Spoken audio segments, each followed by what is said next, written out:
Hey, very good evening, everyone. David Mulco here with you on this New Year's Eve, the final hour of 2024. And we begin tonight with a live look from our Pioneer Courthouse Square sky camera, where it is soggy, yes, on the bricks, but festivities, including a drone show, are well underway. We'll have more on that later in this newscast. We also want to take you up to Timberline, which has seen about 21 fresh inches of snow in the last 3 days, with more where that came from. A little flurry right now, just in time to celebrate 2025. Let's go right to Daisy Caballero in for Matt. So Daisy, Happy New Year. Walk us through what conditions are looking like right now. Yeah, David. Well, the rain has officially arrived and has been with us for the last few hours. As you can see here on satellite radar, it's not just us, it's also folks up in Washington. And as we're zooming in a little bit closer, really the bulk of where all the rain is kind of hovering is really from Battleground down into Canby and over into Hillsborough, Troutdale as well. So kind of a significant spot. And you can see that representing here on the rainfall total so far. Scappoose, though, almost seeing 2/10 of an inch of rain. The Rose City, a little more than 1/10 of an inch, and more is on the way as we're looking into the first hours of 2025. But currently right now, it is 41 degrees out at PDX. Winds coming out from the south-southeast at about 6 miles an hour. So if you are going to be outdoors at all to celebrate the new year, I would definitely say to grab that jacket. And it's pretty chilly. I mean, other areas, 38 degrees over in Beaverton, also for King City, Westland, 37, a little bit cooler as you're looking to Boring. But we're talking way cooler for folks over east, right at 32 degrees for Pendleton, John Dane, 27 degrees for Burns. And here's your day at a glance for tomorrow. So very similar temperatures to what we saw today, a high of 46 degrees for Portland, Vancouver, and also for Longview. Although we do start eventually, we'll see cool and dry times throughout the first day of January, and then the rain a little bit later. I'll give you all the details coming up. Maybe even the glimmer of sunshine. Thanks, Daisy. You know what? As we count down to a brand new year in Times Square, the ball has made its historic descent. And here in Milwaukee, for the second year in a row, the cherry has dropped. Alan McCarty went there to celebrate. Tuesday night's New Year's event here in Milwaukee is called Bing in the New Year, named after the Bing cherry and the man who cultivated it. The very first commercial nursery in the Pacific Northwest was here in Milwaukee in the 1850s, and it was actually in downtown. What is now downtown Milwaukee used to be fruit orchards. And on the last night of 2024, people gathered in these former orchards to see this 7-foot Bing cherry drop. Samantha Swindler with the Milwaukee Arts Committee explains. It was cultivated by a Chinese immigrant named Bing, who it's named after. He was working with Seth Llewellyn on Seth Llewellyn's farm here in Milwaukee. The Bing cherry was a cross between a black Republican variety and a Napoleon cherry.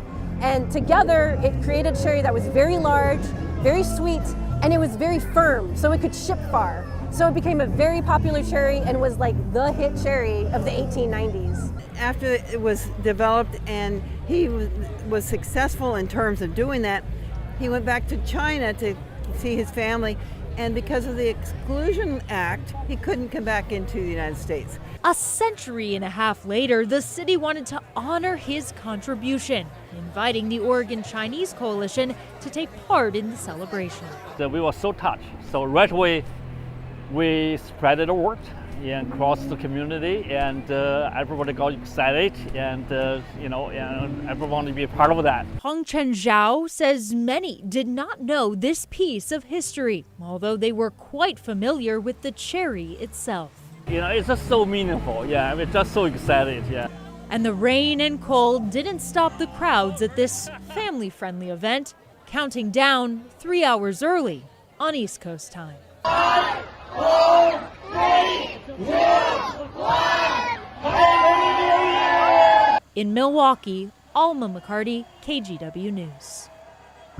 What a story. I had no idea. All right, to get you caught up on tonight's other headlines now. One person has died following a shooting in a hotel parking lot in northeast Portland. Police say shots were fired around 5:40 this evening outside the Quality Inn near northeast Sandy and 82nd.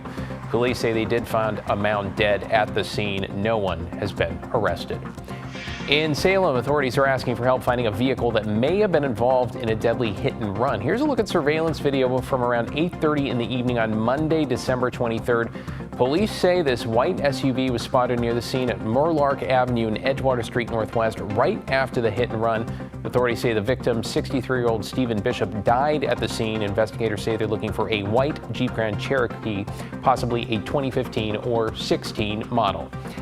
And in Eugene, the Big Organ O atop Skinner Butte is back to its rightful color after vandals splattered it with red paint. While not confirmed, folks believe vandals painted the main color for the Ohio State Buckeyes, who the Ducks play tomorrow in the Rose Bowl, and whose logo is, of course, also a big O. The mess was discovered this morning, including a leftover paint tray, but as you see by this afternoon, several locals had stepped up, returning the O to its original shade of Ducks yellow.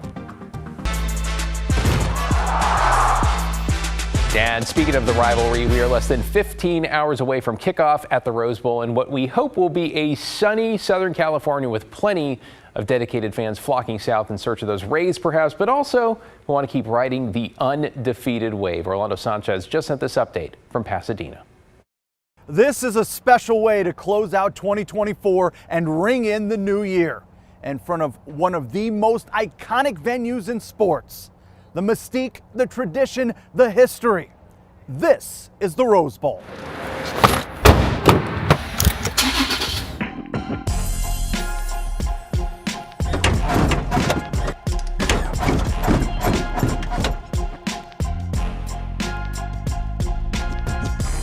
We're going back. The destination, Pasadena. I smell roses. It's the granddaddy of them all. Everyone knows the Rose Bowl. The flock has touched down. It's iconic. It's a privilege. You got to be here for this game. More than 90,000 fans expected. Green and yellow everywhere. Oh, we hope we're taking over the stadium tomorrow. The 111th edition of the Rose Bowl is a sequel to a classic. The Ducks defeating the Ohio State Buckeyes in a one-point thriller back in October. It is about execution over emotion. A marquee matchup built for Hollywood. It's special, so not many are like these. Two national championship contenders meeting in the quarterfinals of the college football playoff. Yeah, it's going to be one for the books, that's for sure. Despite its #1 ranking and a 13-0 record, Oregon is a 2.5-point underdog. Nobody believed in us in the first place. Why believe them now? So, I mean, we don't care. 25 days between games. The Ducks healthier than they've been all year, heading into one of the biggest games of the Dan Lanning era. But don't expect Coach to stop and smell the roses. It's all about the W's. Yeah, hopefully when that thing hits zero, the Ducks win. It's the Ohio State Buckeyes and Oregon Ducks ringing in 2025. Winner advances to the Final Four of the college football playoff. Reporting from the Rose Bowl in Pasadena, California, Orlando Sanchez, KGW Sports. That guy's got to get some sleep because he is just getting started. We'll have you covered after the big game, of course, with all the highlights. Win or go home, it's going to be a win right here on KGW. Go Ducks, right?